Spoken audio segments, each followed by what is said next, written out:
Welcome back, ladies and gentlemen. You're watching Startup Central on ET Now with me, Sumita Karir. And now let's put the spotlight on IT and tech jobs in the month gone by. In fact, if we were to look at this report that's been shared by Expino exclusively with ET Now, the report suggests that tech hiring is going to see a bump up. It's going to be a 14% increase in hiring as far as IT and tech jobs are concerned for the month of July.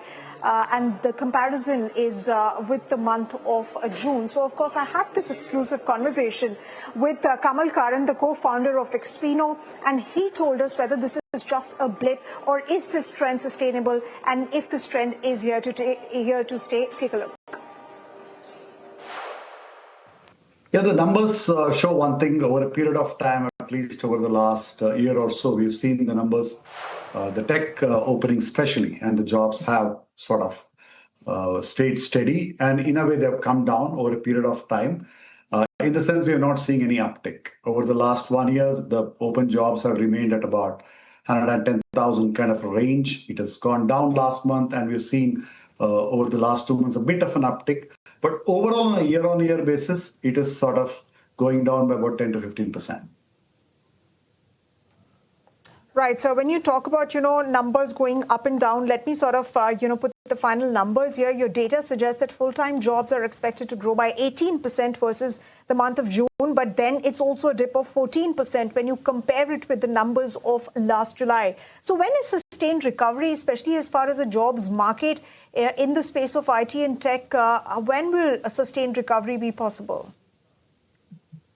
It's difficult to tell. I think, we're trying to be a soothsayer, and we've not been successful over the last 1 year. But I think the growth you've seen over the last month is sort of a blip, is what I would say, because we shouldn't get excited with 1 month up or going down. But over a period of time, like you rightly pointed out, over a year, it has come down. That's the way to look at it. And structurally also because, it is heavily dependent on what US is doing to us. We've seen the H1B challenges that we are going through as a country. There is the Hire Act, which has come into play. And clearly, the macro demand has gone down. And of course, not to forget the AI that we are all facing. So net-net, if you look at the largest cohort of employer in India, which is IT services, they have remained flat over the last 12 months. Though if you take TCS and TechM out... Right, so and what were... Right. Right. So, but when we talk about, the decline and then quick recovery, what were some of the biggest factors behind the sharp decline that we saw in June and the quick recovery that you're anticipating for the month of July? See, we have to remember that the largest employer in the tech cohort in India are IT services companies. Together, they employ close to 25 lakh people, 2.5 million people they employ. And there, whenever there is a demand dip, you could see that the openings going down. The second largest cohort is the GCCs, which has been steadily growing. Even last year, the net job addition by GCCs was about 1 lakh plus. And whenever it goes up, you can say that GCCs are making up. And there was a minor recovery in the IT services hiring. So that's when the numbers really go up, because otherwise, if you look at startups or non-tech companies, they really don't add much from a volume point of view. So whenever it goes down, it is impacted by IT services companies. When it goes up, it is IT services companies once again. But there again, we are solely dependent on GCCs from a recovery point of view.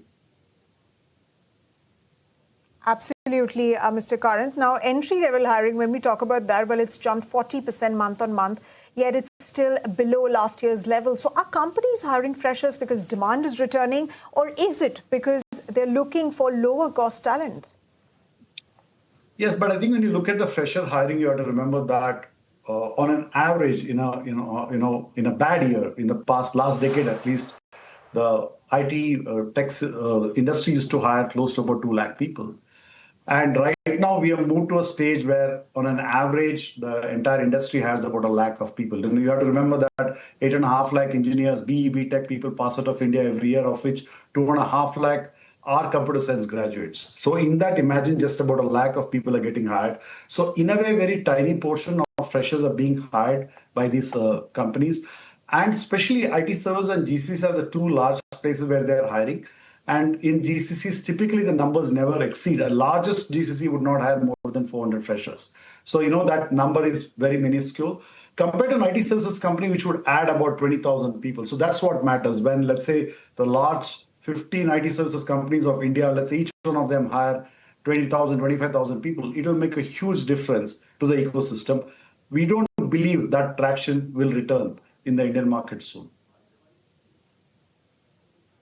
Absolutely. And there is definitely some impact of AI as far as those developments and those trends are concerned. But, sir, just one final question before we let you go. Despite the monthly improvement from the month of June to the month of July that you're anticipating, hiring still is 8% lower than what we saw last year. So what is going forward, prevent a stronger recovery? And what is your outlook for the year ahead?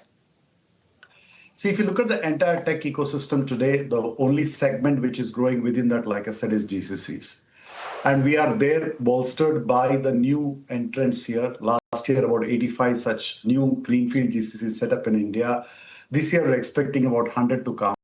But you have to remember that we no longer are having large enterprises setting up a 5,000-seater or 10,000-seater like it used to happen in the past.